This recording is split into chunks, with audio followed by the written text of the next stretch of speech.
I'm a man who believed that I died 20 years ago, and I live like a man who is dead already. I have no fear whatsoever of anybody or anything.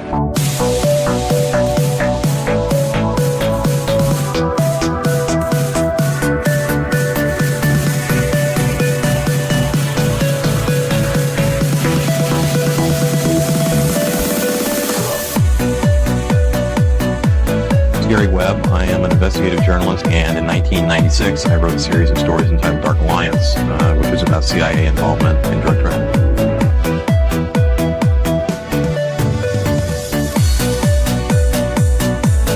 I knew a man who once said death smiles at us all.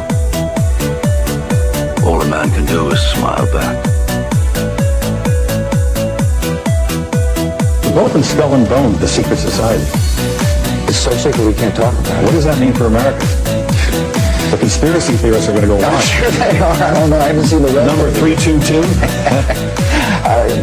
I sad duty to report this afternoon that my friend and colleague, Tim Russert, collapsed and died early this afternoon. I may die in this cell tonight or in the arena tomorrow. I am a slave. What possible difference can I make? And no official of my administration, whether his rank is high or low, civilian or military, should interpret my words here tonight as an excuse to censor the news, to stifle dissent, to cover up our mistakes, or to withhold from the press and the public the facts they deserve to know.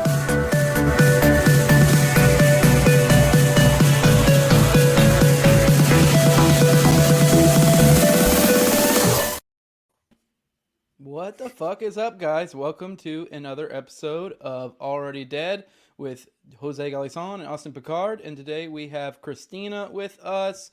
It's always good to have the homies here. And yeah, we're looking forward to shooting the shit with you guys. I do want to remind you guys the layout here is about 45 minutes to an hour. We shoot the shit, and then we'll start interacting with you guys, the audience, in the second half.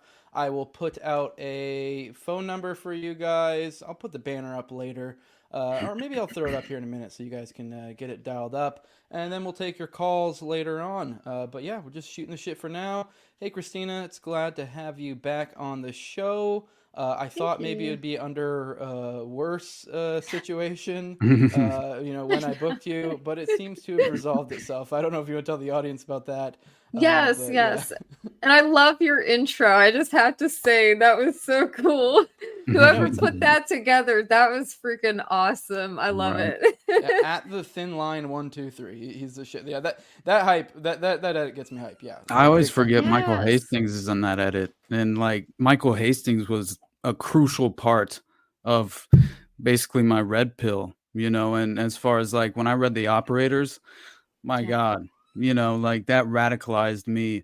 Hearing it really did. I mean, hearing him explain, I love the way he wrote, and that book specifically was it was so easy to read, right? And I'll never forget the way he explained the mutiny style scenario around General McChrystal. Oh my God. Oh my God. Like that I felt like I was in the room. It was just right. amazing. That was like his talent. You feel like you're there, and then he would incorporate like emails and like and you're like, oh wow, you feel like you're him. Yeah, right. No doubt. And he also, he wrote about the Flynns and the McChrystals, right? Mike being Flynn, I remember really, that. really close. So that's just kind of crazy to look They're all at. drinking together in France, and like that was so nuts to hear all those stories. He's getting threatened by an MI5 agent who's like, if this story doesn't represent McChrystal well, like I'll kill you. Like like straight up say it, but anyway, I'll never forget it, honestly. That and then Castellero too in the edit. It's just so perfect, right? I just got done with the Beast of Belgium. My God, like I just reemerging from that sadistic rabbit hole. Like I didn't know what I was getting myself into. Honestly, I really didn't. But to see that there's have you heard about that one, overlapping. Christina? Have you heard about the Belgian? Okay. All right. I don't know if you want to give a really, really, really quick summary, Austin. I would suggest people go check out your episode because this is obviously you did a over hour-long episode on this, but it is one of the more darker things. It was probably from Program to Kill when I read that book. That was probably like the scenario in there that I most was like, what the fuck? And he does center a lot of his thesis kind of around like, hey, what can we extrapolate from this? Which I think is a fair take to have.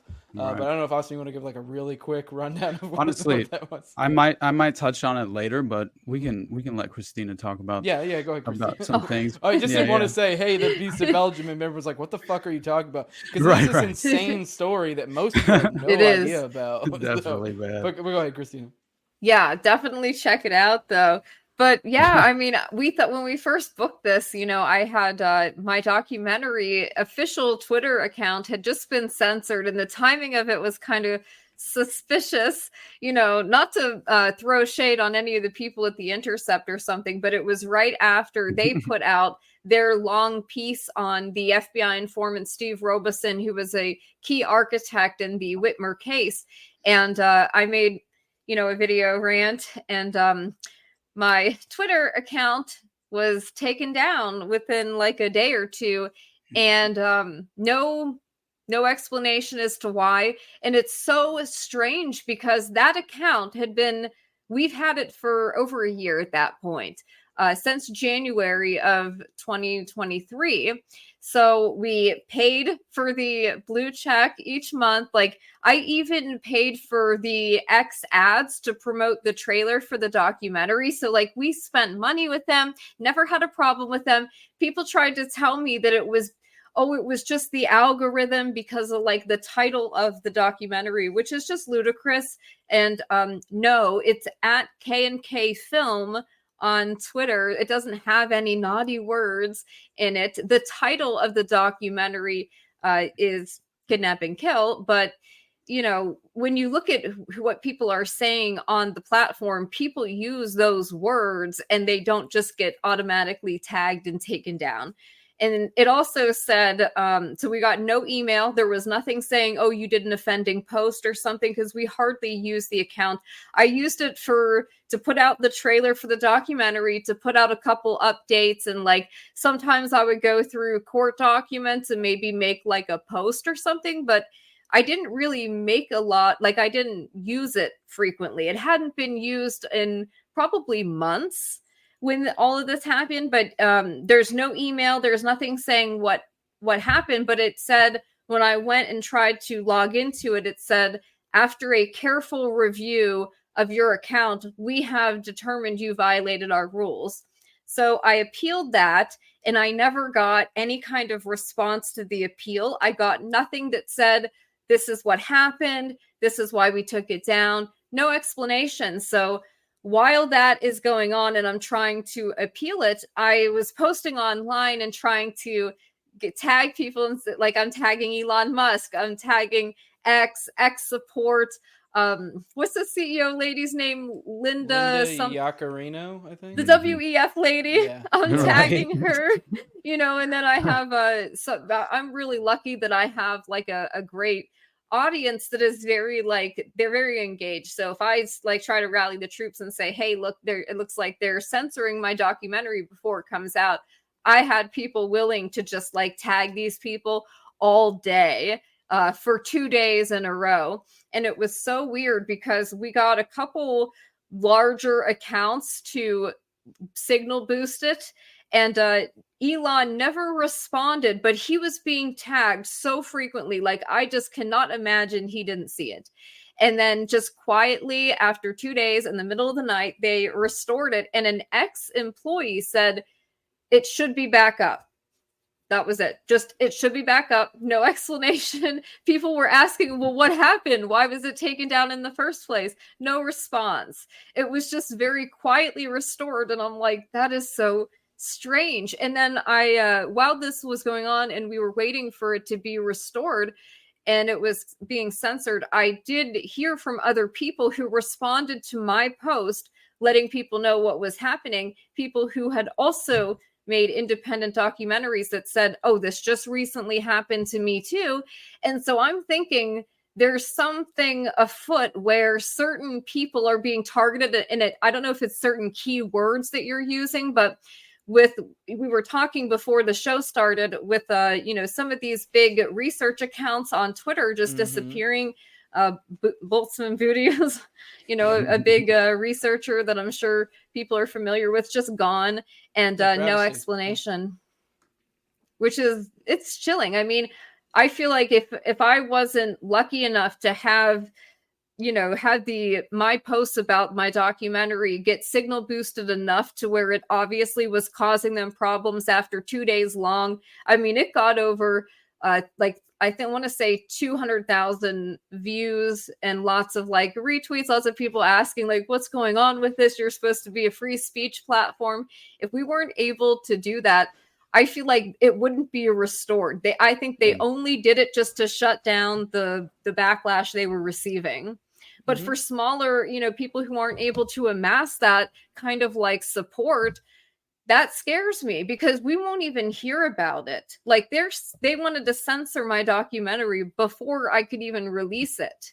Censor the account, which just had a trailer up, and prevent us from when it comes out, letting people know. And the other weird thing about it too is, I have, I direct people on my website to the official Twitter, to the official YouTube channel for the documentary. I tell people follow us there to get updates for things. It almost discredits me if somebody goes to the Twitter account and it says this account is gone because we determined it violated our rules. It makes us look like we're not responsible to be on the platform or something, which is not right. Because there was nothing that we were shown that showed any kind of violation of anything. Yeah, no, it is. I am of the theory that you brought up some good points during all this. I saw a few tweets you made where apparently this iteration of Twitter has actually been far more receptive to the pleas of law enforcement. I don't know if maybe now they require them to go through some sort of semi-official, because my thinking is, because a lot of people are bringing up lawsuits or something like that, and I don't know necessarily that anything formally legally was done, but I wouldn't be surprised if there are people that were in certain people's ears that hey, these people, they may be committing libel or whatever, and it's kind of like this perceived possible threat on Twitter's side, so they just go ahead. But with someone like you, obviously if this was an Ian Miles Chong making a documentary, they would be like, no, that's Ian, we're not going to do that. But now with some smaller content creator like you, they may think they can get away with it or not know, but then they get this backlash and go, oh no, this is too big, and then they just kind of quietly. But now, had you been some smaller one, I don't know, say you had less than 1,000 followers on Twitter, and for some reason you were using your own personal money to make a documentary and it hadn't really gotten as much promotion or didn't have a platform like me or you have, then you might be fucked. Even look at Boltzmann. Boltzmann has more Twitter followers than we do, but I mean, he's also doesn't and I'm not saying this to say we're better. He doesn't have a podcast. He doesn't have all these other things. He doesn't have a documentary coming out to where when this happens, it just looks like someone on. Right, which is kind of crazy too, where you can't just be a writer now. You have to put yourself out here. You have to be on all these different platforms, just to be able to, in an event like this, not be completely just blown away. It makes it really hard for people who are just starting out that want to make do projects like this, that want to make their own independent films, because it's not going to just be stuff about government corruption. You'd be surprised, I'm sure, the kinds of things that they'd want to censor or just suppress. Even things about gardening and sustainable living and self-sufficiency. There are, we know, organizations that are tracking talk of economic news. So if you're talking about certain things in the economy, they are monitoring that and they want to censor it, because they actually call that a threat to national security, because you're making people question the integrity of the financial system, which is insane to me. But here we are. I mean, there's a I know this from when I had BX in the show, but I know there's like, if you look at the incel, even just like stuff like that, and like the incel world, there's government funding, and like, and then they're also pushing back against some of the manosphere, and then propping up some of their own manosphere people. And you know, I definitely have issues with some of the manosphere people and some of their message. But the idea is that they're just like fucking with like simple things like how a man meets a woman, or and you just simple shit like that, like just like how people have normal human lives. They have to have their people in place, you know, putting money into this, which is really, it's wild too that they're supporting something like a forum for like they're funneling people, I think, into silos. And when I was researching like Cambridge Analytica and you know, things like that, you look at how they kind of like what they're doing and how they aggregate data, and then they categorize people. Like they want to be able to kind of push you into boxes. So they are pushing like partisan politics. They like Facebook, we know, was putting things in your feed that like they know would offend you, for example. Like they've got all this information on you, all these different data points. Cambridge had like 5,000 to 8,000 unique data points on each person. How do you know that? Like they know more about you than you know about yourself, because people put so much of their own information, like personal information, on the internet. And then, you know, they cross-reference it with like what you're shopping for on Amazon, what books you're purchasing on Kindle, and they know everything, like what kind of, how your mind works, what you're interested in reading, what you're reading at any given time, where you're traveling to. Like, it's just wild, the information they have on people and what they can do with it. And then putting people into these little silos, I think, is part of it. Encouraging people to go into these sort of like niche echo chamber communities where they can reinforce each other's confirmation bias. Digital gulags. Yeah, exactly. And they don't want people talking to each other or breaking out of that. They want people to stay like, you know, in an easily definable category, so they can say, that's the bad person, don't talk to them. You know, because if people talk to each other, they realize that everybody probably agrees with each other on what the actual issues are. And then we all agree that we don't have any real political representation for those issues. I don't know why, but that made me think of, and I'm not necessarily trying to start any shit or throw any shots out there, but I know me and you, Christina, saw this. I don't know if you saw it, Austin. That couple, probably like a few minute clip of the friend of the show, Liam Cosgrove, on Tim Pool's show, where he was honestly, fucking Liam was killing it. He was kind of going into how a lot of our terror wars can be directly attributed to Israel, and how that matters today. And, you know, and Tim was, I don't know, I'm trying to think of a way to put this charitable, kind of being dismissive, saying he was obsessed with Israel, whereas, I mean, and whatever, maybe you disagree with Liam on the things he's saying, but like, I've had him on the show before, he's not like some anti-Semite or anything, like, although he is knowledgeable and he is aware of the influence Israel has had in the world. I don't know. Some of that made me think of like kind of the things we're talking about here. I don't know if you had any thoughts, Christina. I don't know. That came off as gross to me, to be honest, because it really was dismissive. And this is like blatant ad hominem, like attempt, essentially. He said Israel derangement syndrome or something. Like, you know how people say Trump derangement syndrome, like you have TDS. He, you know, said in Israel derangement syndrome. Like, what does that mean? AIPAC is real. You know, you can actually look at how much money they pour into a political election. Like they're funding American politicians on the left and on the right.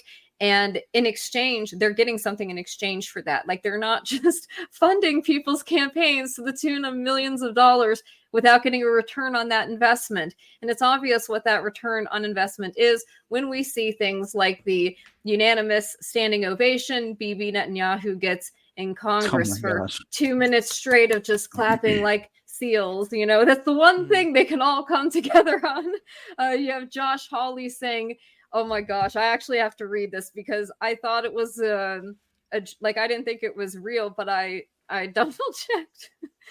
Where is it? It was one of the funniest things I've ever seen.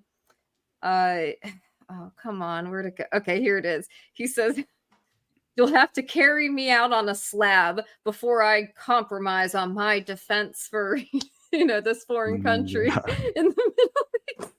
You'd have to carry him out on a slab. Could you imagine? Could we get one American politician that will say that about supporting American veterans? You'll have to take me out on a slab before Israel. Yep, Israel will do it. And that was the irony of this whole situation. He's telling him he's Israel derangement. He's like, as he's giving him a logical argument where he's essentially directly was saying that essentially Israel is kind of running things in an influence type sense, because they were comparing and contrasting against Ukraine, and he was kind of making the case that Ukraine is more of our vassal state, whereas in a certain sense we're kind of a little bit more Israel's vassal state, or at least it's more of a even thing as opposed to our relationship to something like Ukraine. So that is something that should be, I mean, yes, don't get me wrong, the point they were getting at with Ukraine and Russia, this could ignite a nuclear war, but in a certain sense, the argument that he's making is there's more concern to be had about the influence Israel has over us than with Ukraine, because I think the point being is, say Israel was to start a nuclear war of some sort, we would be in a position. Yes, exactly. Who has unregulated nuclear facility? Dimona, come on. Really? And we don't know how they dispose of that nuclear waste. There's never been a international inspection of any kind. They've never signed any non-proliferation agreements, and everyone knows about the Samson option. So I just think it's kind of silly that we're going to pretend that isn't an option when you have these fanatical people, by the way, intent on rebuilding a third temple and things of this nature. So to pretend that that isn't the more concerning issue as far as a World War III scenario goes, I just find it a little rich, to be honest. Yeah, I think they got the red heifers ready and everything. Report on that. Wasn't it CNN, actually, of all places, that had a little segment about this? And I actually wanted to cover it at the time because I thought this is so bizarre. Because it seems like there's a very strong desire to try to force biblical prophecies and stuff. It's just very creepy behavior from certain people. Yeah.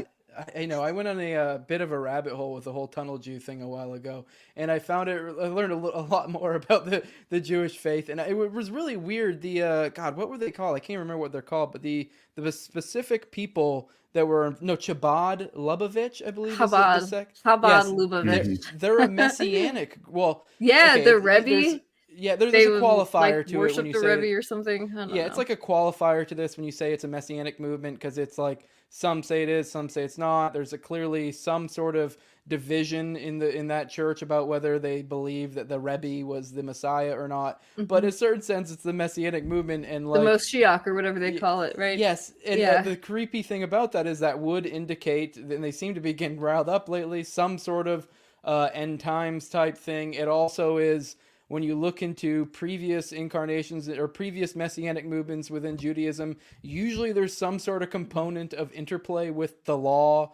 Law meaning the laws of morality, essentially, or God's law or whatever, which is a little bit terrifying, especially if you go down the rabbit hole of the Sabbateans and the previous messianic movement and how they interplayed with it.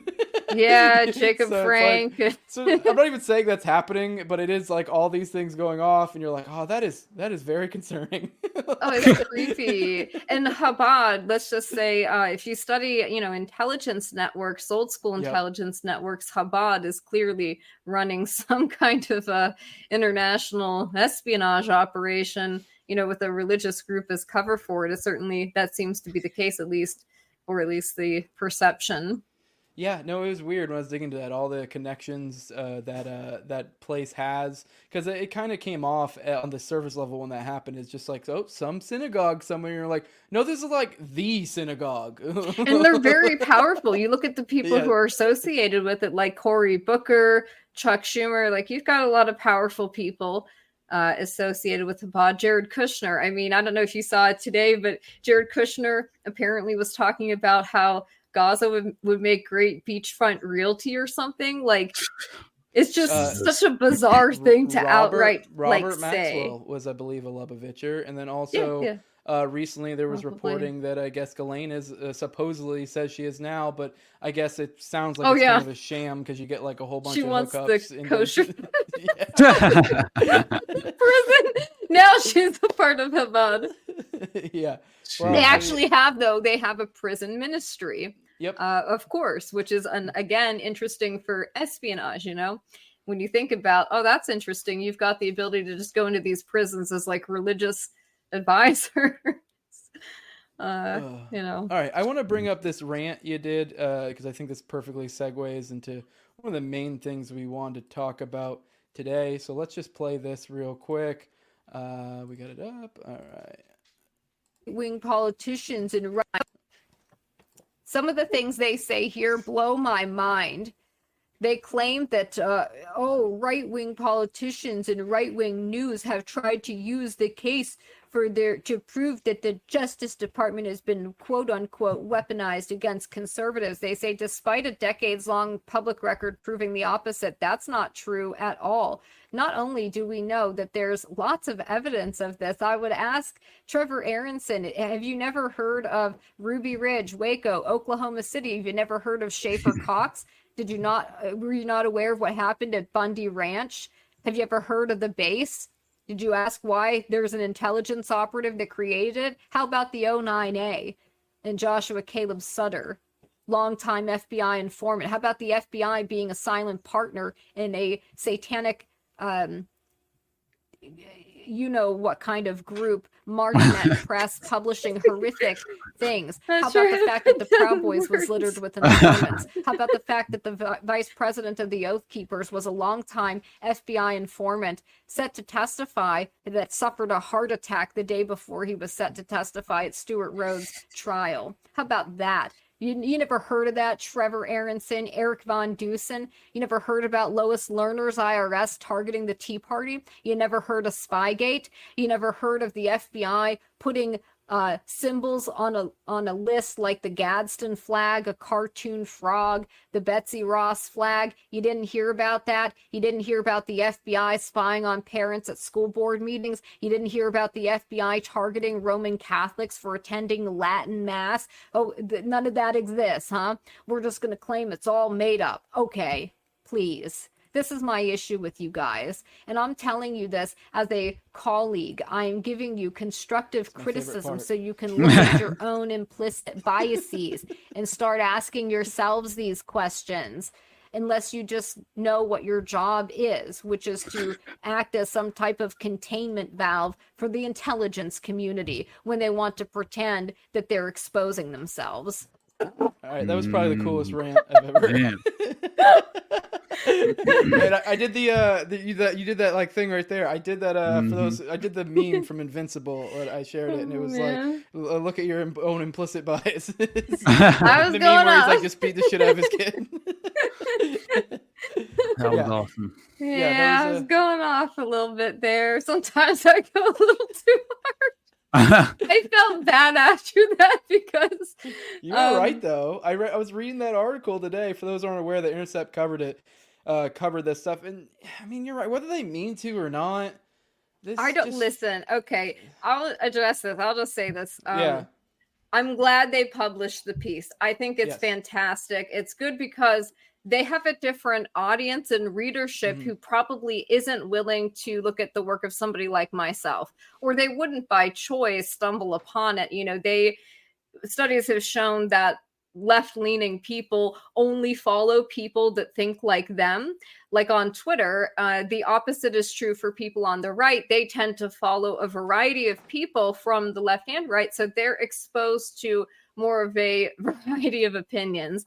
The other side does not. They choose to isolate themselves from hearing anything that offends them or conflicts with their worldview. And that has just been borne out by the studies. They tend to do that. They create their little self-contained echo chambers. And we have that on our side to an extent. But I'm glad they did that. The issue I have with it, and I don't know if this was intentional on their part, But I feel like that publication in particular, as you know, in that video, I went through Pierre Omidyar and some of the issues that we had with The Intercept, like them not protecting Reality Winner, regardless of what you think of her. Whistleblowers should be protected, and they obviously were negligent in protecting her identity. And they shut down, I think they may have just deleted the NSA archives from Edward Snowden, which is kind of crazy to think about. Very bizarre. We didn't get a lot of stories from it too. It kind of just makes me wonder what all was in there that like they never wrote about, and it was never released. And so my issue was the way that it's framed. Number one, the starting it right off by claiming that people like on the other side of the aisle covering it are using the case to claim that the government is weaponized against, and then they go on to write in the article how the government is weaponized against these people. Yep. It just is stunning. And then it's like, have they not, or maybe they're not personally aware of all of these different cases that I threw out there. And I feel bad that I forgot to mention Duncan Lemp. That was a mistake. But, you can't get it all. Listen, I tried. There's too many to name. Episode coming out Friday, so I made up for it. There's too many to name, Yeah. But anyways, it's like maybe they aren't aware of these things. Maybe they do just like isolate themselves and they're not familiar. Maybe they're not familiar with what has come out from the Day of Infamy in January, all of the stuff that has come out from Discovery and from those prosecutions about the presence of undercover FBI, DHS, MPD. And we get more video coming out, the CCTV footage where people have been able to identify undercover like FBI and like even moving things around, taking down, I think the fencing. They may have got undercover officers removing fencing. Shout out to Free State Will on X.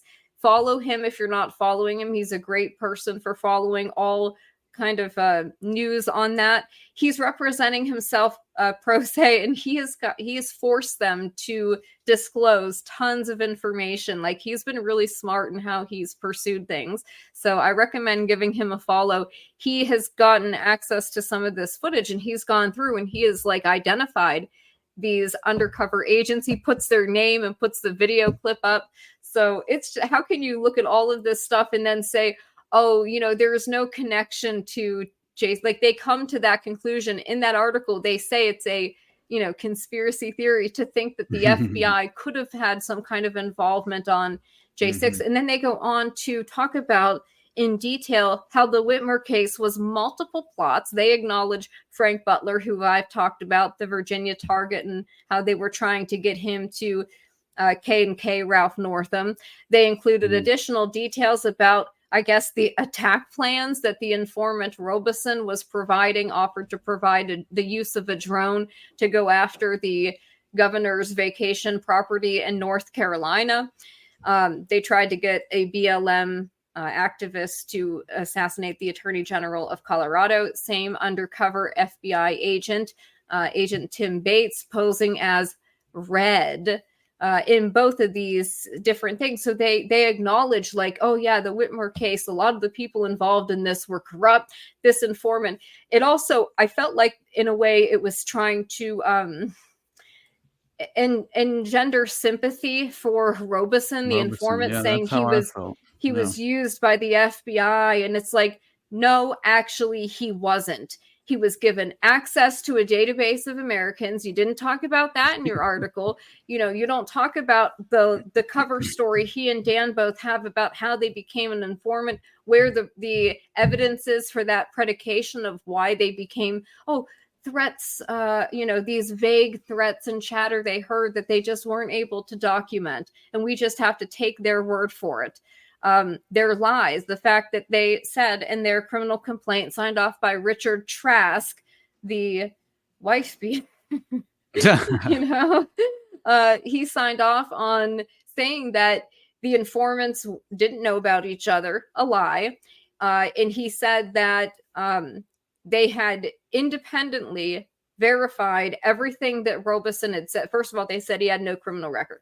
They said they verified everything he reported through their own independent physical and electronic surveillance. Like they were corroborating things. Well, I don't know if you've heard the 3-hour audio that Von Dusen released of the interrogation between the FBI agents and Robeson.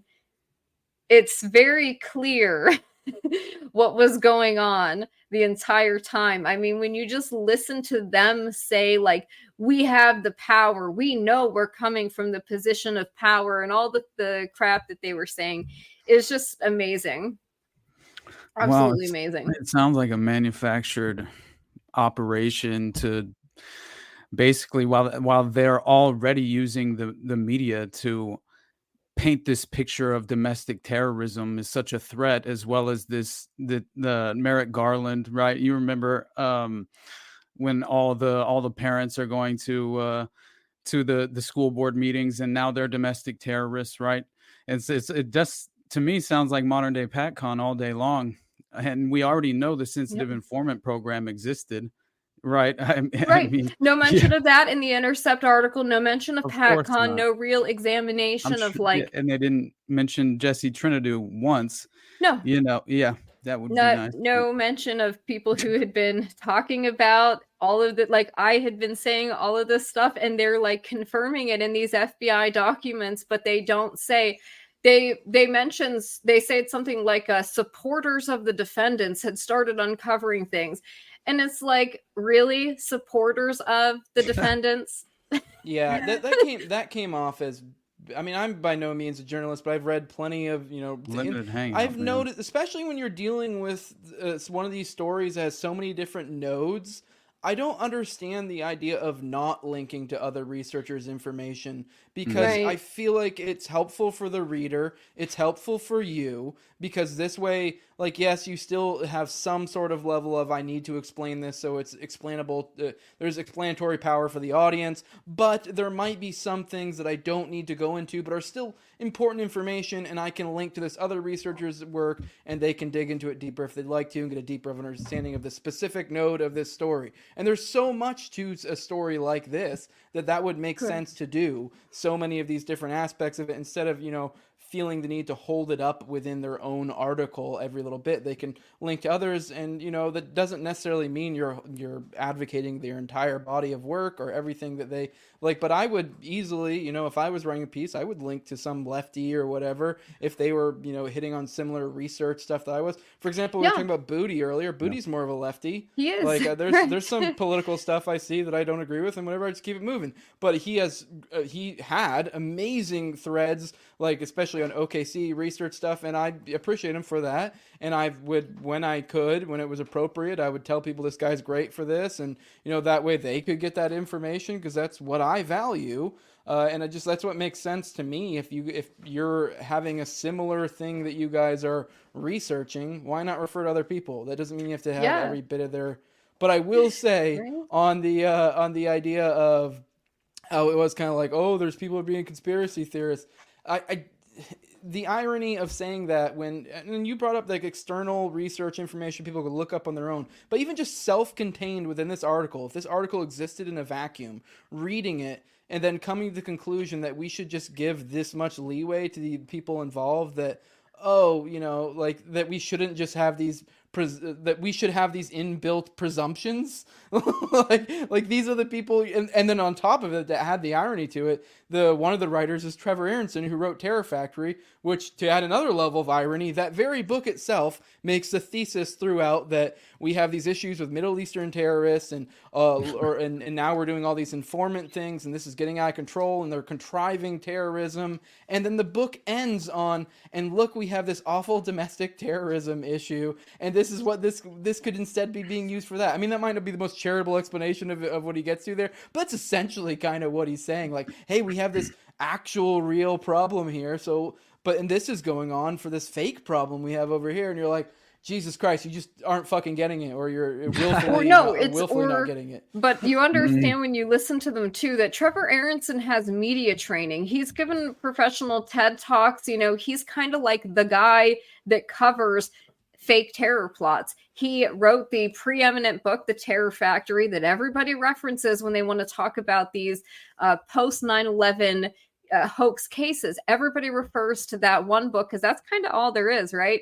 There is some other ones, but his has gotten the most attention. And then he has that Alphabet Boys podcast, and it's sort of like where they go through these stories of the informants, and you get the feel from him that he's somebody who, because he said, and he argues that the informants are essential to what the FBI does. They talk in the article about how the FBI has more informants than actual agents, and then they act like it's warranted or justified because the FBI relies on having them to exist and function. And it's like, what are you even saying? To claim too that there's only 15,000 of them, I'm not buying it.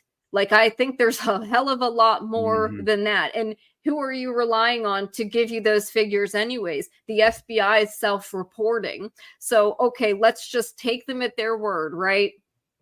It's silliness. And I've listened to an interview they did where him and Von Dusen, where they were on some local like radio station in Michigan, and they were really spot on and kind of talking about calling out the specific FBI agents in the Whitmer case as being corrupt.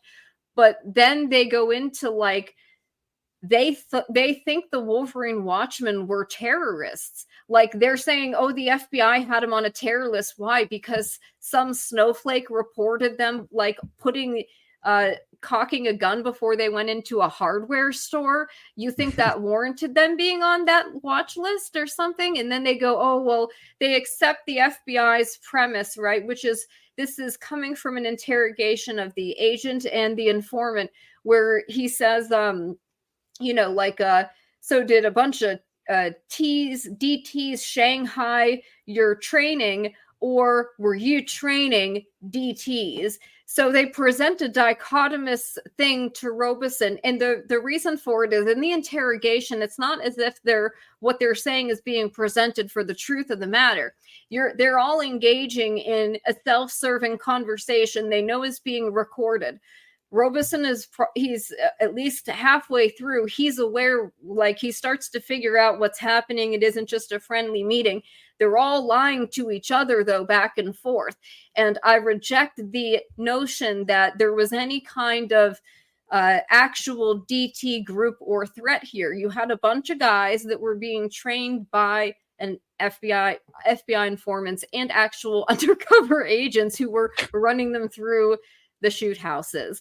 I love how they cover in the article how Robeson's charity, like how he used it to pay for the fence posts at the FTX, but they neglect to mention in the article that the undercover agent, Mark Schwiers, who was posing as Mark Woods, that he admitted under oath when he was being cross-examined in the federal trial by Daniel Harris's lawyer, Julia Kelly, that he helped construct that shoot house.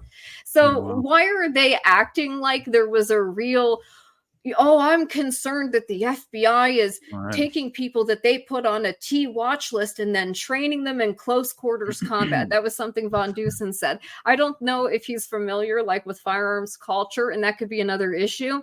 But close quarters combat is not it's not DT training. Like, sir, you could go pay for that training right now, right? You can go pay somebody a couple $1,000s to give you like very similar defensive training, certain maneuvers, because there are situations, right, where you would want to clear a room, for example, maybe that is not necessarily you wanting to do something offensive.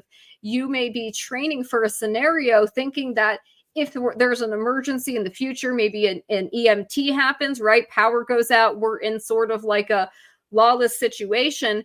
Well, what if you're gone, you're out scavenging for food during the day, and someone comes and takes your home and is trying to squat there? Well, maybe in that situation, it would be good to have this training of like how to clear a room, right? Who knows what scenario could happen? The point of it is that it doesn't automatically mean that these men had bad intent or that they were bad.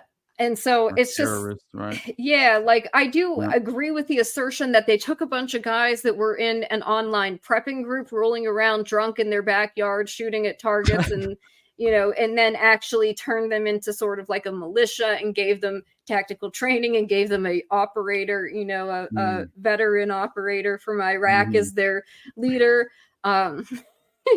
But that doesn't mean that like these guys did anything or were any kind of like that there was any danger. That's the other thing they say in their article. They say that, they endangered Americans and they're in their pursuit of these guys and wanting to get them and wanting to have this big case. And it's like, yeah, okay. At what point was anyone in danger? Oh, well, the FBI thought one of them had a live grenade and let him go into the Capitol. And it's like, yeah, that's because I'm guessing it was Grandpa Pete, and they probably knew Pete gets this stuff at the surplus store or whatever. Like it was non-functional. And they say that in the article, like, well, it was later determined to be non-functional. And it's like, it doesn't suggest that they endangered Americans to do this. What it actually suggests is that they knew they were dealing with a ragtag group of goofballs that they could kind of lead around and that they they knew they were in control. Because the other thing that's not mentioned in that article is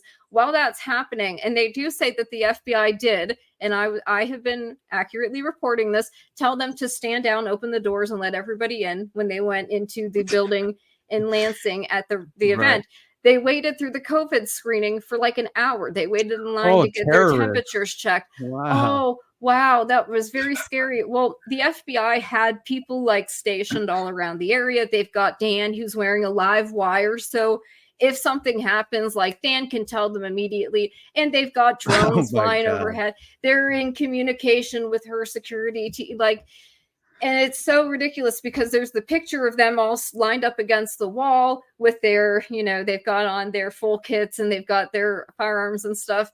And they're up against these doors. And it's like Whitmer was in there. Like she was still in the building and hadn't been evacuated yet. The guys are there.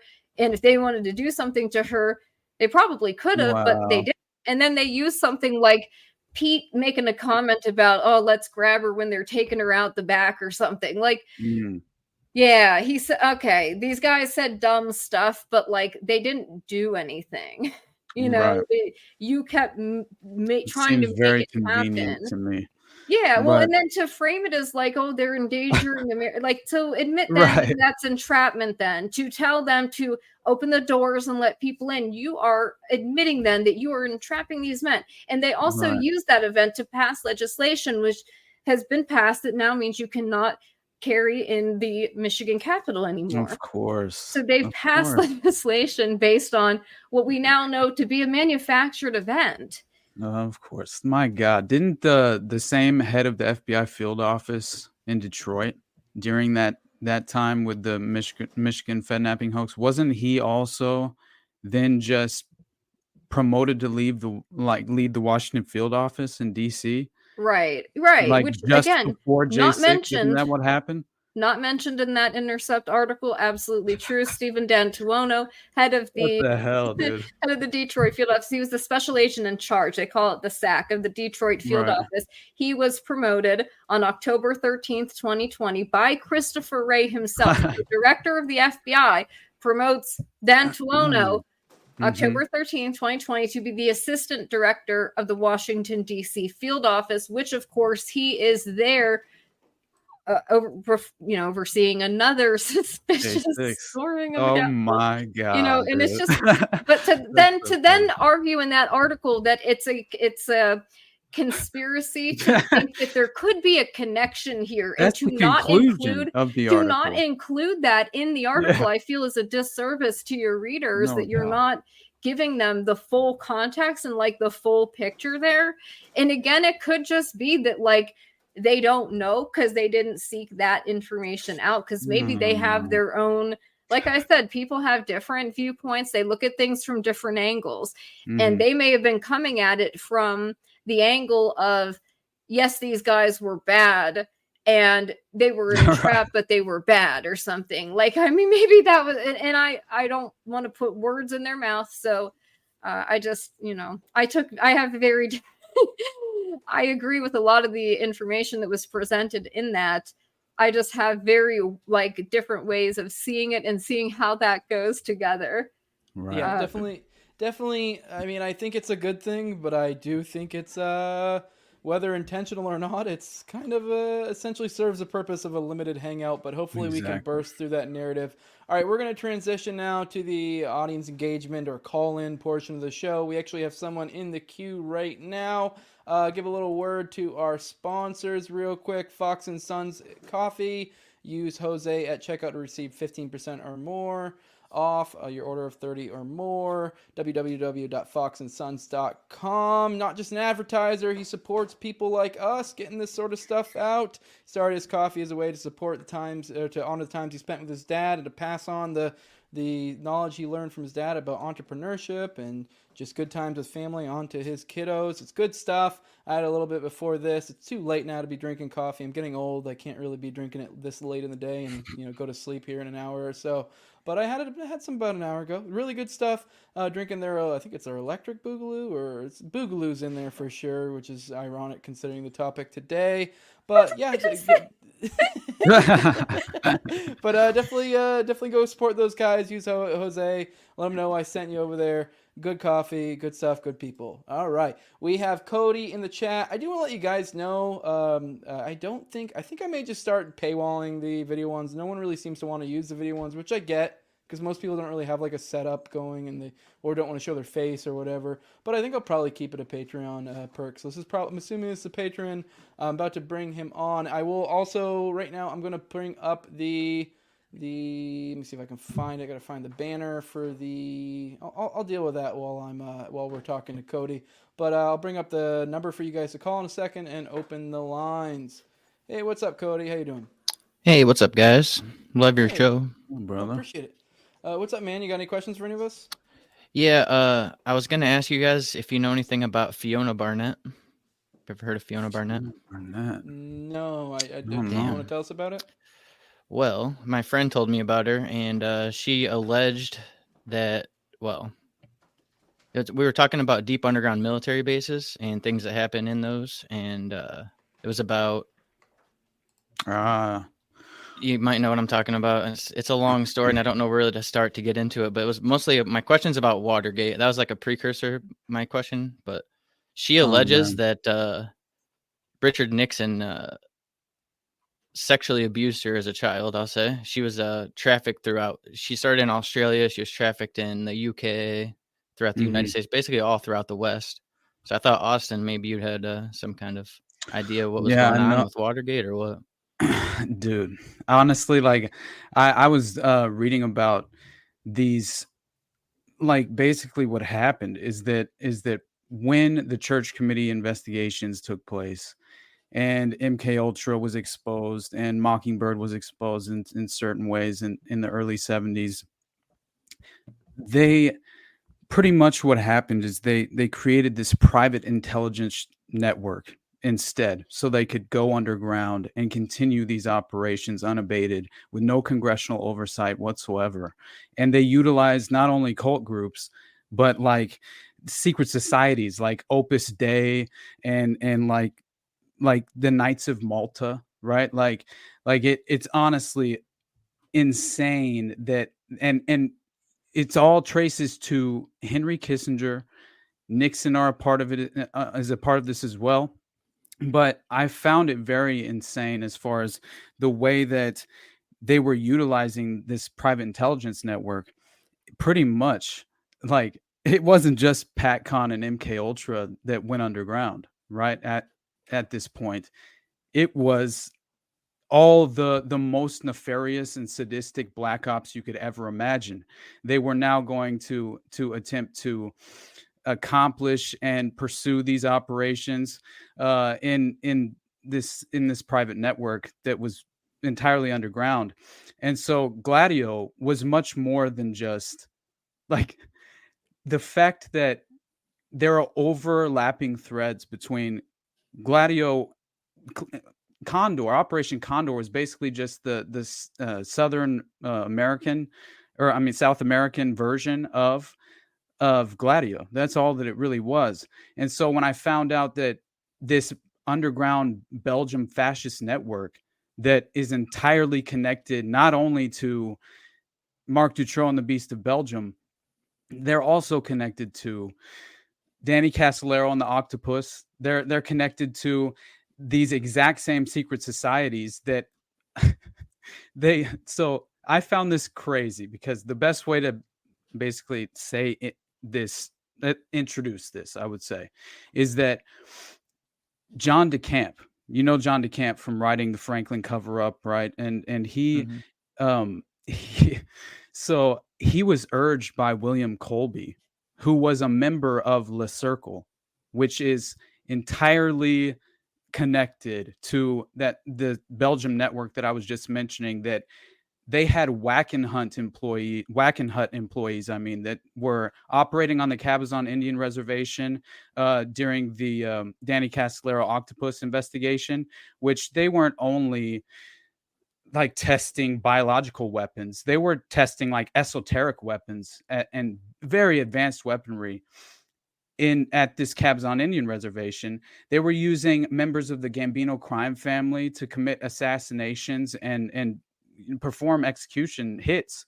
And they were behind like the Fred Alvarez triple homicide that happened on the Cabazon Indian Reservation. And this Wackenhut private security firm was directly tied to George H.W. Bush, right? And they were basically a part of this shadow intelligence, private shadow intelligence network that were utilizing these private security firms like Wackenhut, like I forget what was it called? Hold on, let me pull it up. It's like the Westland Front, but it's this Belgium fascist organization. And so they were using these I'll get to what John DeCamp said, because it's too much to try and put together in kind of like a condensed rundown. But John DeCamp was urged by William Colby, who was a member, like I said, of Le Cercle and Opus Dei. And Le Cercle is a huge part in the Belgium underground, the fascist Belgian underground, right? And I'll get into that in a moment. But so William Colby gave advice to John DeCamp, and he was urging him to stop investigating the Franklin child abuse affair. And he didn't want him to write his book either. And he allegedly told him, what you have to understand, this is what John DeCamp actually said. He said that William Colby told him, what you have to understand, John, is that sometimes there are forces and events too big, too powerful, with so much at stake for other people or institutions that you cannot do anything about them, no matter how evil or wrong they are, no matter how dedicated or sincere you are, or how much evidence you have. This is simply one of the hard facts of life you have to face. And he's perfectly connected to this Le Cercle and this six eye private sector. So it's literally called the Sixth Eye, and it was created by this Le Cercle, and it's a private sector operational intelligence agency beholden to no government. And this is directly after all this news was going public, and members of the CIA brass were actually just they decided, now we go to the private sector. We're no longer going to deal with congressional oversight whatsoever. And so they were creating these different organizations that basically had overlapping members that were all members of these other organizations as well, like Le Cercle and like Opus Dei. And so what they said their main concerns would be is to provide reliable intelligence in areas which governments were barred from investigating, either through legislation, as in the U.S., or because political circumstances made such inquiries difficult or potentially embarrassing, to conduct secret counter-subversion operations in any country in which such actions were deemed feasible. And it was then agreed that no outsiders should be made aware of the existence of this organization, 6I, except if, in the judgment of one of us, the person was deemed a suitable candidate for recruitment, according to one of the foundational members of this Sixth Eye, who was a previous CIA operative, right?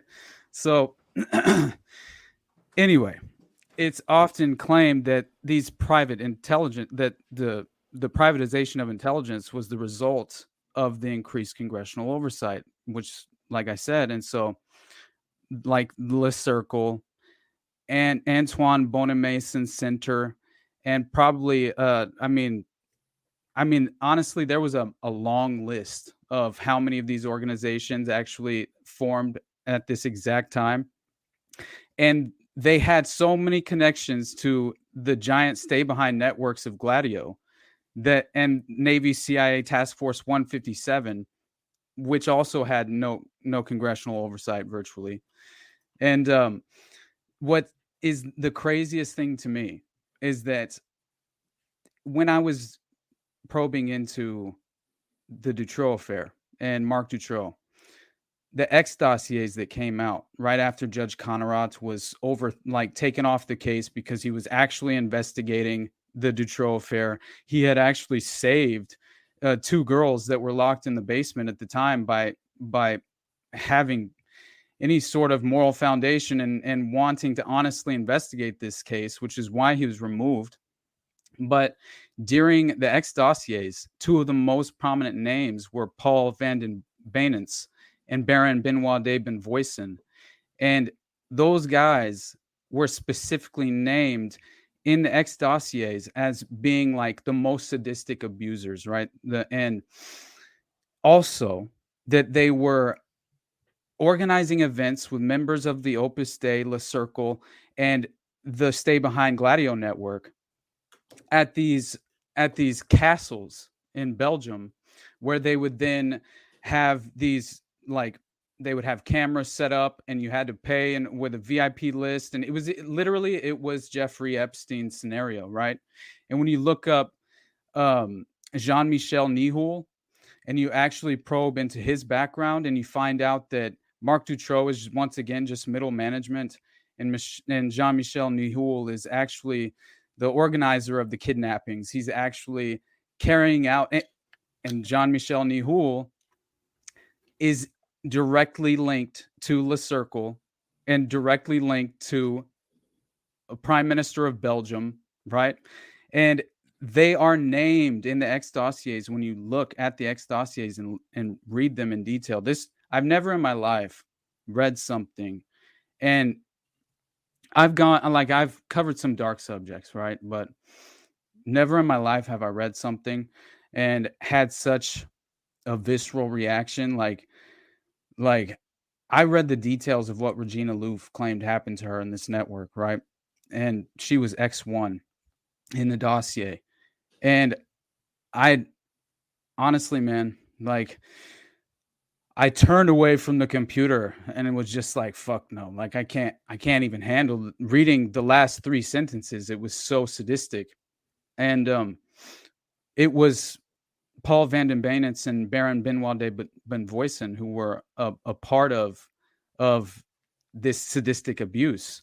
And we're talking, I won't even cover it, honestly. But the problem is that these are not like low-level individuals in the Belgian establishment, right? Like, these are actual prime ministers, defense ministers, right? And they are all going to this club with Jean-Michel Nihoul. So anyway, it's hard to run this down in a condensed way because of how many overlapping connections there actually are. But I'll at least say that X1 named both these Madani Buhush, which is like this gangster, a part of the same Stay Behind Gladio network, and Benoit de Benvoisin, and they were not just named in the X dossiers, they were also named in the Pinion file of the 1980s and the Maud Sar's TV testimony in February 1990. And both of those cases are also cover prostitution networks with minors. And blackmailing operations of prominent officials within the establishment. So it's like, I think very important that people understand that Gladio is not some minor operation, right? Of like, Gladio clearly was overthrowing governments all over the world, because there were Gladio networks not only in South America and Belgium, and they were all over the Safari group, which was like members of the Saudi royal family. You had Saddam Hussein, you had the Shah of Iran, and so I just thought it was absolutely insane that it's such a broad network, right? And so anyway, go ahead and stop me at any point, because I'm just gonna keep yeah, going Nixon down probably this fucked that chick. That's what we're saying. Pretty much, because I always thought it was weird how all the polls were Richard Nixon was going to win, right? He was killing the polls, right? So why would he do what he does? And I'm reading this book, Secret Agenda, and at the beginning it goes over the fact that there was no bugging equipment. It was like months after the fact that they added the bugging equipment too. So what were they actually looking for? And two of the people that were on the crew that he sent into Watergate were basically still CIA, even though they said they were retired, but they weren't.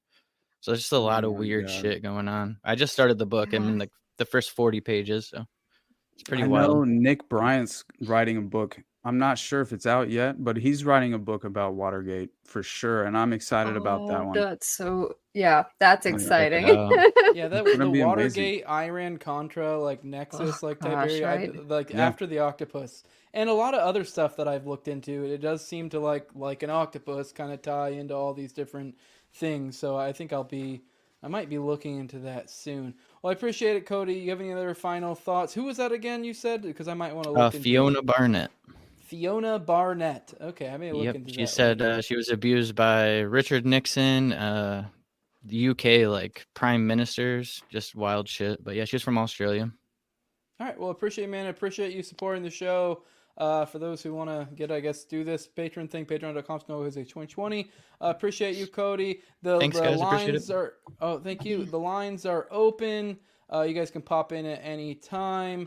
But yeah, well, I guess while we wait, Radix, what do you think's going on with the princess? Did the listeners get a hold of her? Are they swapping her out? Radix? Holy cow!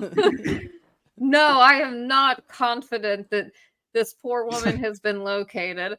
That is just, the whole thing is so crazy.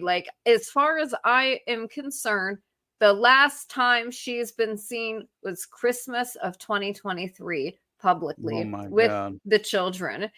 I did a video, by the way, an unhinged deep dive into Where is Kate Middleton. And if people want to go watch it, it's over an hour long. And part of it is going over the timeline of just the bizarre things that are coming out in the news.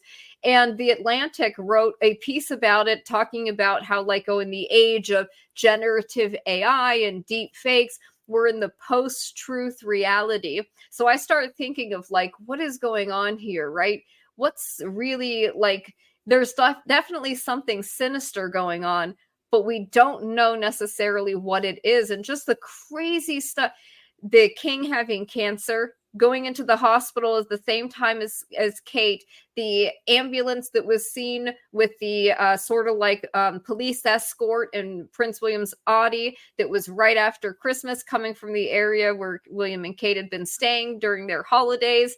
And there's no picture of her getting out of it, being taken into the hospital. There's no pictures of her leaving a hospital, but we've got the pictures of King Charles going in, leaving. He even, I think, stopped to talk as he was leaving and pose for pictures. So it's there's something strange about that. And then all of the weird things that were the announcements where they said she would, had this planned abdominal surgery. I'm sorry, but does that not sound like a sinister phrase? Planned abdominal surgery. What kind of surgery are we talking about? And is it consensual? Does she want to do this abdominal surgery? Is this being done against real? I don't know. It just seems so very strange, like how that was presented. And then the weird, so they said she was going to be healing after, 2 weeks. She'd come home. She should be back to duties after Easter. Then they, there was like an announcement saying she was going to be doing the Trooping of the Color event in June. That was on like the defense website. The next day they remove it. So I guess they were saying she wouldn't be recovered enough to attend this event or something. She also, they had announced that her and William were going to travel to Italy. At the same time, she has this planned abdominal. So you're getting all these conflicting like messages coming out, weird things happening. Then we're getting stories of like, just crazy stuff like that William's having an affair with Rose Hanbury, and Kate Middleton was having an affair with the guy that was just found dead with a trauma wound to his head or something, which is a suicide apparently. So there's just all these weird things happening, and then they start trying to kind of like pretend that there have been sightings of her. So I think the first one was the picture of supposedly her mom driving her in this car, and it does not look like Kate Middleton. It's a grainy picture. There's only one image. So how plausible is this? The paparazzi is there and they happen to see, oh, here's Kate right after her surgery driving with her mother. You take just one picture, just the one. You don't take a few, you don't snap a few. But like, that's so strange. And then the one picture, the car has 5 wheels. So people start taking apart these images going, no, this doesn't look right. Why are there 5 wheels? Oh, well, then she releases a Mother's Day picture of her supposedly with the kids around her. And it says that William took the picture, and this was put out on their joint Instagram account. And then the kill notice is issued in the media only after regular people started pointing out how obviously and badly photoshopped it was. Like, if you just look at it for 2 minutes, you can see the entire image is photoshopped. The son's fingers are like bent at this weird angle. The daughter's skirt is jutting out. And like, there's so many weird. And it looks like the picture of her is taken from a 2016 Vogue magazine. It's just so strange. And then the explanation for that, then we get this weird picture, again, just one picture where they say, oh, her and William were spotted of her going to an appointment. It's a picture of her in the car like this. You can see the side of her head, like kind of, but it's very dark. And then the bricks are different colors from the outside and inside, like as if somebody has, and it looks like there's seams on like Photoshop, like the image looks weird. Okay. So people start taking it apart and go, oh, this looks like the same hairstyle and hat she was wearing at this one event. So everyone starts saying, what is going on? And then we get the story from the Sun. I'm just speeding this up, where they claim she was spotted at this farm shop. Now, initially, there's no pictures given, but they're using a deceptive image of her from 2023. If you look at the Sun cover, they have like kind of photoshopped her, and there's a picture of the farm in the background with flowers, so it kind of looks like she's there. If you don't actually open it up and read it, you would think that was the picture taken, that, oh, she was seen in that. No, this is an old picture from her. So people start going, well, where nobody saw her? Oh, they were grocery shopping. She was happy and healthy, sources say, but no one snapped a picture. Okay. The woman everyone's asking, where is she? Then only after people are tearing this apart did TMZ release that bizarre video clip. And everybody starts tearing that apart. It's like, I do not believe this is her. I'm just going to say it. It just, obviously this was set up, first of all, because she's not going to be there. Her and William aren't going to be shopping at some farm place, without their security. This would be a planned thing. And they obviously called the TMZ person to be there. So then we ask the question, why are they taking the picture from inside a car 50 feet away, so that it's going to be another grainy, blurry video that has to be zoomed in on? And it's, come on, really, there's something really weird and suspicious about it. And there's a lot of other various miscellaneous details. I feel, though, that something has happened. I don't know what's going on. And it's very concerning because we know the royal family, like these are not good people. Look what happened to Diana, look at Lord Mountbatten, look at Jimmy Savile, and you know, their friends, Prince Andrew. I mean, God knows what's happening to her. You know, I think it's concerning. But what's weird to me is I have I should say, you know, this, no offense to anybody if you're a fan of the royal family, they have some real weird, like, people who obsess over this stuff. I've gotten people like angry at me for even doing one video asking the question of where is this woman? This is suspicious. And people are like, let her recover in peace. You know, how dare you? And I'm like, if she is being held against her will somewhere, like, do you not want people asking the question if they could disappear a princess and she hasn't been seen since Christmas? We're almost into April and no one is doing anything. Like, if they can do that, that's concerning. So of course I want to cover it and talk about it. But, you know, it's going to offend some people who, I guess, you can't question what's going on with my lady. Yeah, she was well, her husband is next in line, I believe, is my understanding. I don't pay attention to this shit at all, and so that would make her the queen, which would, and with his failing health, that would make sense. And I think between her and Meghan, I don't know, from the little bit I pay attention to the drama, which is just when I'm standing in line at the grocery store and I see like some smut magazine, it seems like Kate and Meghan are like this. They portray them as this new generation. They're a little bit different thinking, and I don't know, maybe that might cause issues. I don't know necessarily. Maybe she's not one to be completely with the program. I struggle to believe they would kill her, because, I mean, how are you going to cover that one up? But, I mean, I guess they could come up with something, but that's going to be a hard one to cover. I would assume she's probably in some fucking facility right now, being with fucking all, their eyes peeled back with she's being re-educated, guys, that's all. Don't worry. Yeah. I mean, that would be my guess, but I could be completely wrong. I mean, once you start getting a royal family, you start getting to weird levels of conspiracy, and I don't mean that, I don't say that in like a demeaning way, because there is truth to some of that stuff, I think. I mean, these are people that are like basically directly under the Rothschilds, essentially. I know recently when the Rothschilds died, and that was a big deal. Old Lord Jacob. Yeah, old Jacob. But yeah, right. So these are I don't know. I don't really know what to like. I do hate putting energy into like what are these people doing, but I do also find it really. For one, yeah, you're right. Like, what the fuck is going on? Like, and also I do find it very interesting, the post-reality discussion. Yeah. And I know this is a discussion that's been had before, but this is just like a great example of it. Personally, I love it. I know a lot of people are like, oh my God, we're in a post-reality world. And I'm like, yes, bring it on. Because I'm of the opinion that it's like, I mean, obviously not for everyone. For some people, this will make them cling to their authorities more, of like some arbiter of what reality is.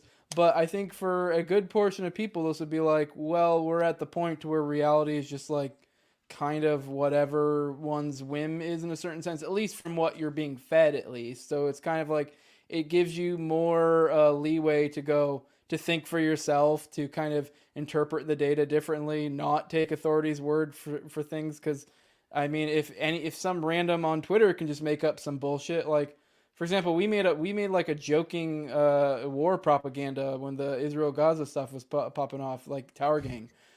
We made like joking war propaganda, like kind of like playing on the idea that all these like, oh my God, 40 babies and shit. Like, we made that, and it literally got millions of views, and like it went viral. Yeah, I'll have to show it to you sometime. Top Lobster took I think his family's Catholic, and so they did that shit. Was it an Easter, where a lot of times kids will kind of like, you know, do the standing like in crucifixion stance, and like his grandma was like doting on them and taking like pictures like they were being crucified like Jesus. And then he took a picture of his own kid and like put blood splotches on the wall. Really, like the most like basic MS Paint type shit you could think of. Like making it like at first glance like realistic, but if you take 2 seconds, you go, oh, like the outlet on the wall was an American outlet. And they made it look like we claimed in the post that what was it, that the the terrorists over in Gaza were crucifying Jewish children. They were making them, they made them T-pose. Yeah, and I think we even put some stuff in there like they're mocking Jesus or some shit. And like it literally like it shot off. But I mean, the funny thing is though, like it also had this effect of the actually people to where that blew it up a lot too, because everyone was like being like a fucking investigator and be like, oh, this is clearly MS Paint, just red splotch. And you're like, yeah, no shit, this is clearly bullshit. It has been debunked.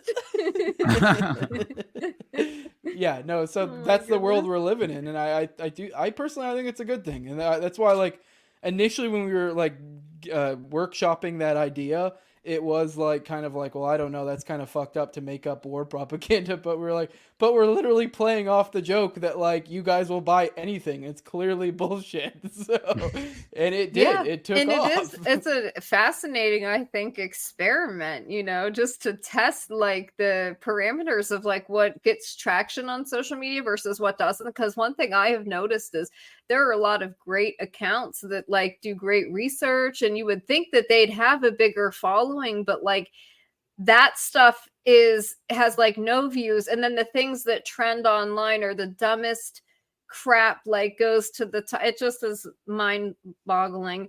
But that's how it works, I guess, you know. It's just crazy.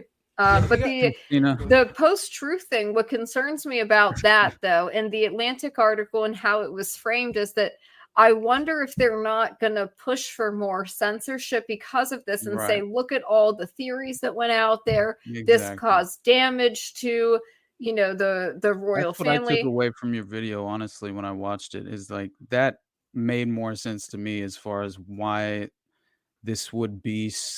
I don't know. I mean, I kind of lean toward a potential distraction only because it's clearly they're not doing this for no reason. So I think, in my opinion, there has to be some underlying censorship because of this, the pictures that are coming out, right? And like it seems like it's perfectly in that vein. And that is the next, I would say, what this is going to be a lot more prominent as far as like in the future. It's going to continue for sure, and I think we won't be able to trust our eyes for much longer, honestly.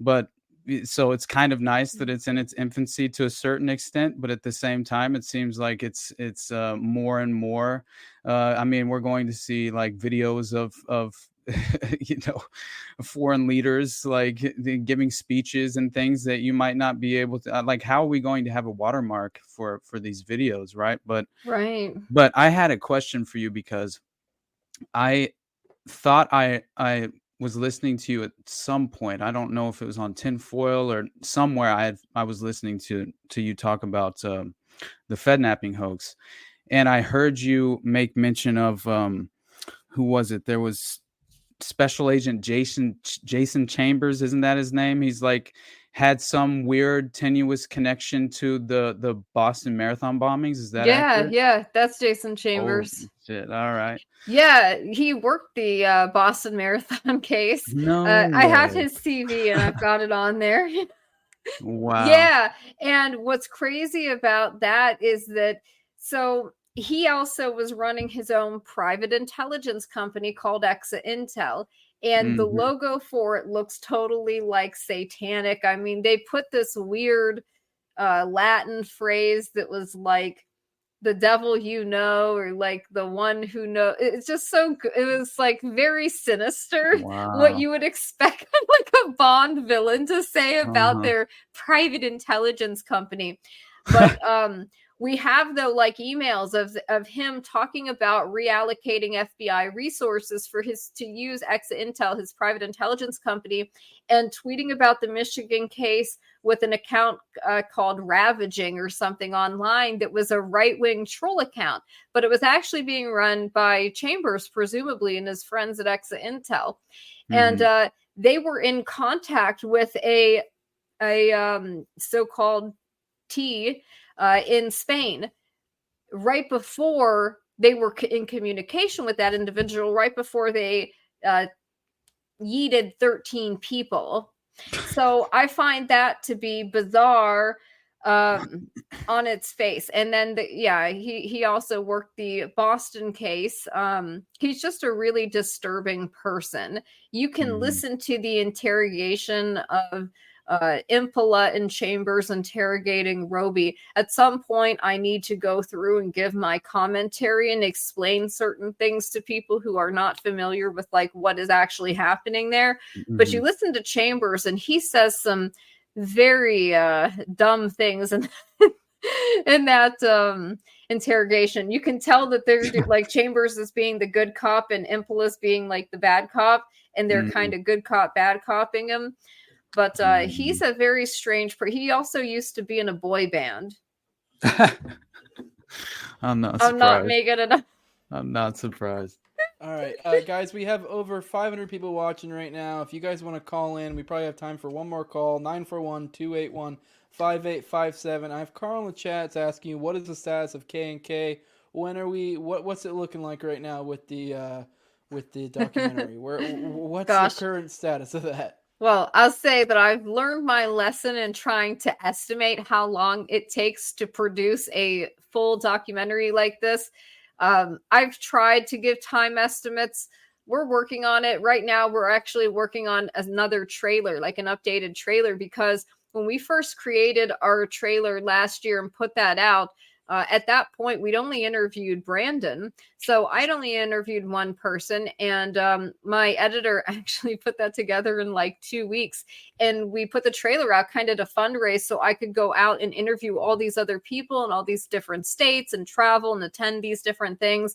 So it's been a process of like fundraising along the way, because the money we've raised, it's not like I had to raise it in order to do it. Like, if that makes sense. You know, I raised money and then I was able to go do some things, and I had to raise some more to complete the project, because I have to travel to, like, we're talking lots of different states to interview people in person. And it's a lot of money to do that, and to, you know, buy the Airbnbs, to buy your equipment, like, oh my gosh. And then something goes wrong and you have to get a new $800 tripod, or what, like, there's so many different expenses. I think people don't understand like everything it takes to create this. And we've got 3 people that are doing all of it, which is in and of itself is like insane, I think, and crazy. But to make a long story short, we're putting together an updated trailer that will show everybody essentially what we've done with the resources we've had over the past year. And we're in post-production now. However, unfortunately, the story is still going. It's not completely over. And we want to do follow-up interviews. There's a lot of people that you guys don't know about that were unindicted co-conspirators that have to be interviewed. There are 20 of them. I mean, there's just so much to cover. It's very difficult to say when it's going to be done. Like, I've got to go to, you know, another state. I've got to travel. I've got somebody coming here to film in DC. So that's going to be great. And that'll be in April. So it's just like, it's impossible to put a time frame on it. We want to get it done this year. And we were thinking the best way to do this is actually to break it up, to start with a part 1, part 2, and a part 3, and kind of make it episodic, and maybe keep it to like 45 minutes each. Because the other issue is, if you've got 14 defendants, you've got 4 different trials, 2 federal trials, 2 state trials. There's so much to deal with there. Like, how do you condense that and tell that story? I don't want to leave certain things out. Like, these men have been through a lot, and I want to make sure that we do right by them and we do the story justice and get it done right, because we're only doing this once. I'm not going to rush to kind of get something out to people right away that's half-assed, that doesn't have all of the interviews or information in it, because I think that'd be a disservice to everybody. So I just ask people be patient. We're working on it. You're going to see some updates, but we're also very eager to at least start getting part 1 out, because part 1 is going to have information for the weaponization committee. We need to get to them before that committee is disbanded. So there's time sensitive stuff in there that it's a huge responsibility. We'll just say that, Right. For somebody who's has no production company, has never written a script before, has never had to plan to shoot a documentary, that knew nothing about organizing shoots or doing any of these things. I've had to learn all of this in order to tell the story for these guys, because I was not a documentary filmmaker. I was just a journalist. So I've had to teach myself how to do that, which is insane and crazy, but here we are. I hope people really do take to supporting this. People should support what they want to see. I think if they can, and it is hard. I don't think people realize. I mean, not that I have a huge show or that you necessarily have a huge show, but I mean, I don't know how much you make off this, Radix, but I don't make much. It's less than $1,000 a month, so it's like well, put it this way: for my most people's paycheck, YouTube channel, I made $11 in ad revenue.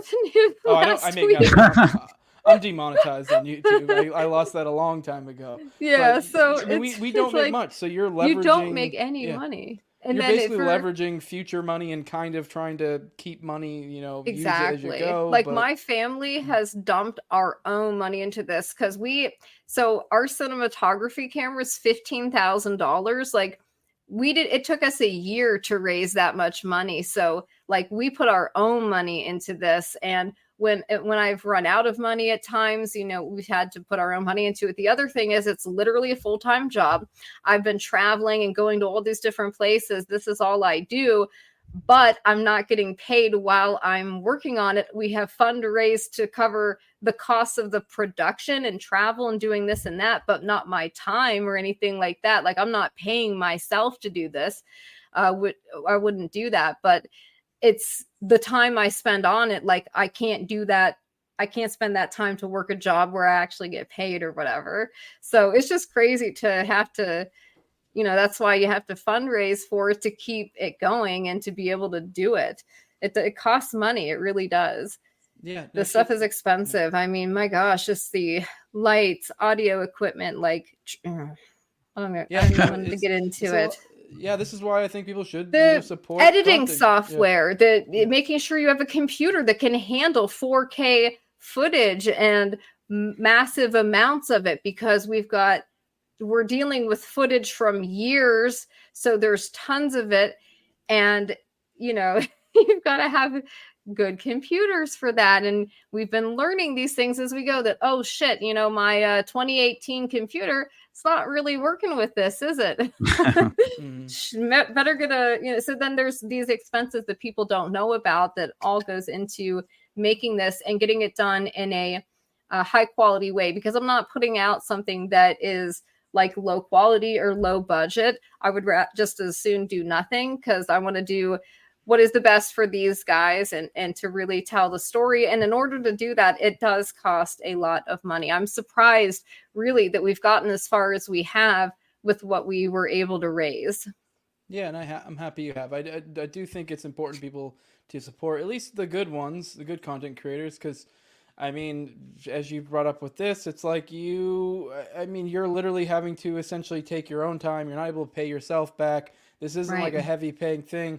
I mean, maybe once you get one of these under your belt, then maybe some money will start coming in. But usually how it works with these sort of projects, it takes like one or two before you get your money back. And then maybe you'll get some. But this is, I think it's important what you're doing. I think you're kind of forging the way forward for other people to be able to do this. Because from there, you'll be able to, if you decide to continue with this. Yeah, that'd be great. If you continue I'm hoping with this, that when people see what we can put out, what we can do with such a small team and small budget, that people will, and then to see that like there's a return on that investment, right? All the people who have donated so far and supported the project, that we can show them we can deliver, right? Yeah. And something that is very, very high quality. So I think people are waiting to see that first thing of like, well, what do they do? Let's see that we get a return on this. And I think people are going to be surprised and they're really going to like it, because that first trailer that we have does not show anything of the footage that we actually got you know, over the past year. It just shows like one interview, and there's been so many since then. We just haven't had the chance to do an updated trailer, which we're working on now, but we're dealing with so much stuff. And then you have to transcribe these interviews, you know, into text form, so you can, there's so much work. If I start talking about the horrors of editing a documentary, I'll start crying. Yeah, but I do like the idea of the future that we could see from that, from people like you and other enterprises like this. Because, for example, I've made it known that I would like to at some point do like a Yiki documentary or something like that. Yeah, I just simply can't afford it. I think something like that is needed. Yep, because, I agree. Yeah. Okay, we're supposed to create parallel structures, and we talk about how like there's nothing that tells our stories, or you know, where are the movies that focus on, you know, certain events that have happened in the past, certain historical atrocities that never got a Hollywood film. You know, where's our Stalin movie? We got plenty of Holocaust movies. No, but it's like, but we need to make those stuff, and so we need to be the ones at the forefront of leading that. And I think that a lot of people have invested into sort of these more gatekeepy folks out there that are putting that money like going into dumb I'm sorry, but projects that are just not really super important to us. They focus more on like silly things. Like, no offense, and this is, if you guys like this is fine, but did anyone really need the Daily Wire Snow White movie? Like, did we need a conservative Snow White? No. Like, the Disney original just wasn't enough. If you're going to put a lot of money into a project, why would you not make it something like this that affects people like us now? And actually, this is what people want to hear about. This is literally what people come to listen to. And so I don't know why you wouldn't want to fund a project like that. But I think that what we're going to do is prove that you can do this yourself. You can do what I had to do, and start small, start with interviewing maybe one or two people, put together a trailer or some kind of promotional material, and literally just fundraise from your audience to complete the project. That's literally what I've had to do, which is very difficult, by the way.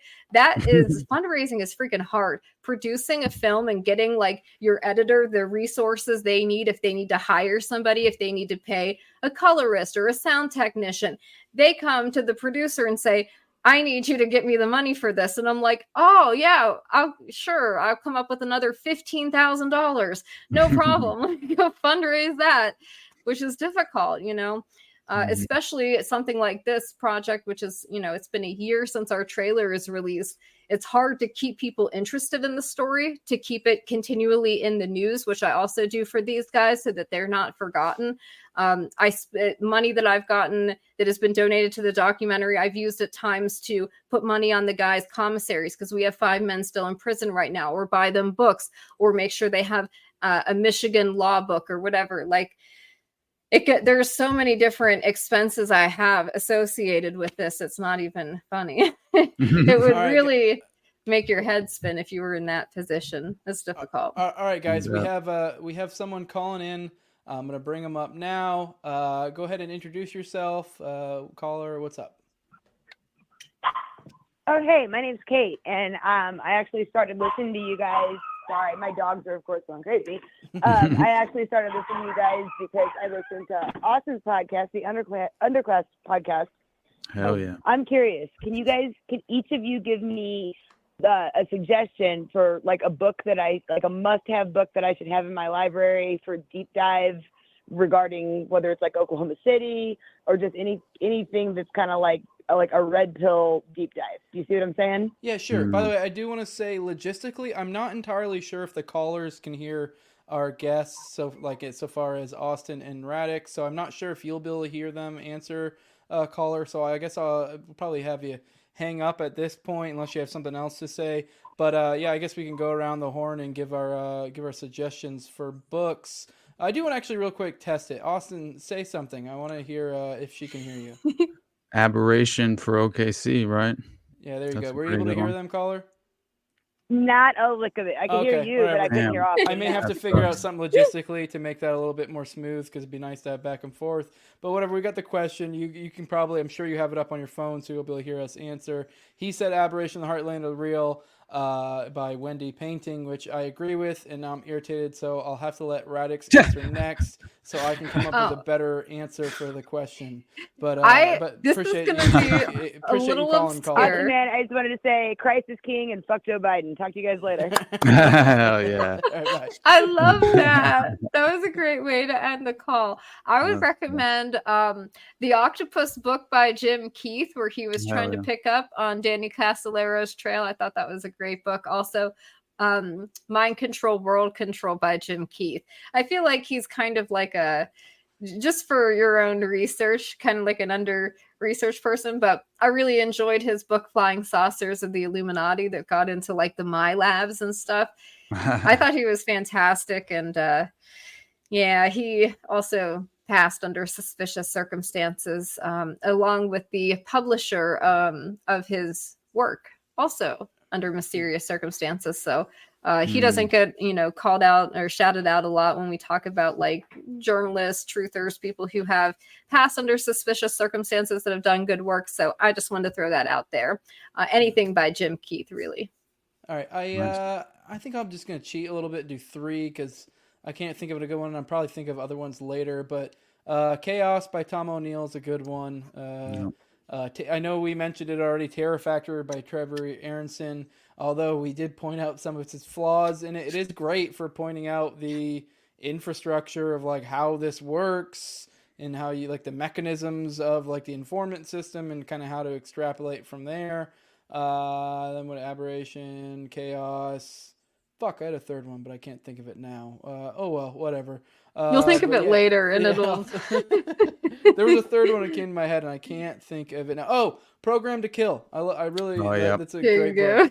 I mean, it's an out there thesis, but it's one of those ones that still, like, especially when you've gone down as far as the rabbit holes we have, you're like, checks out. For real, dude. Time, doesn't it? 100%. Yeah.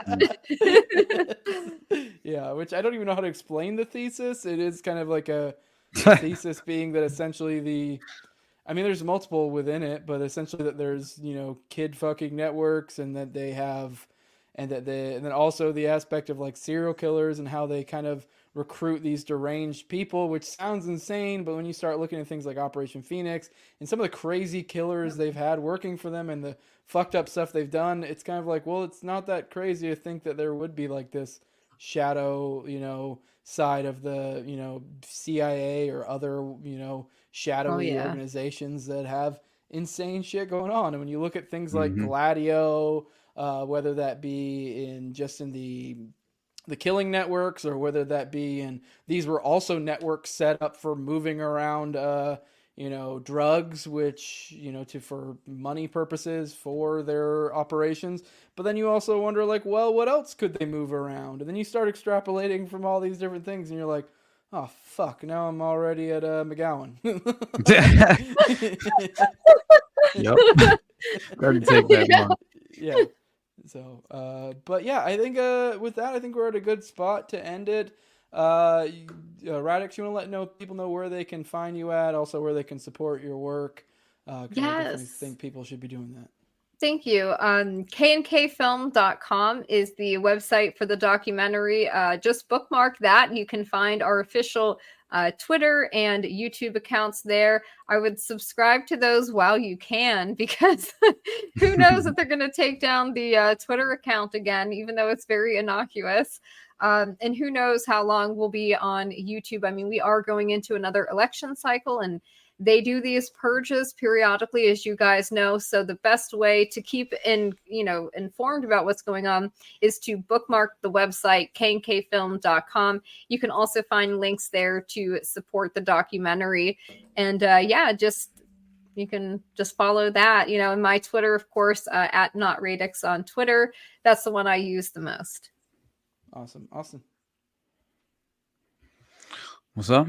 Oh, I just figured you want to let people know where they can find you. My bad, dude. I didn't hear you. So check out my podcast, the Underclass podcast. It streams on basically all the audio streaming platforms. That's pretty much it. You can find me at Underclass Pod on Twitter, at the Underclass Podcast on Instagram. Check out my most recent episode. It's dark. Yeah, very, very dark for sure. I do want to give a big shout out to my patron sponsors real quick. I have at Tower Gang Toad, who's my co-host on Tower Gang, at Abrogate D's, then Kevin B. Clark, a full-time guitarist and private music teacher in the New York area, then at ZOVERACK, then at _Infinite Zeal, then Jacob Daniel of the Biblical Anarchy Podcast. You can follow him on Twitter at Biblical Anarchy, then Tim Tuttle at Jolly on Klebold. That's where you get those fire edits you see a lot of time at the beginning. Not this one, though. And then at Sinky Sock 420, singer of the band Bender, which is a metalcore band. Dope stuff. Go check it out. I appreciate you guys that support me. You want to support my show, No Way Jose. It's on YouTube, all major arbiters, Rumble as well. Like, share, subscribe, comment, all that good stuff. Share this around. Let people know about this show. So you guys can start popping into the call-ins more often. But yeah, and with that, we are out of here. Appreciate everyone who showed up. Bye. Bye.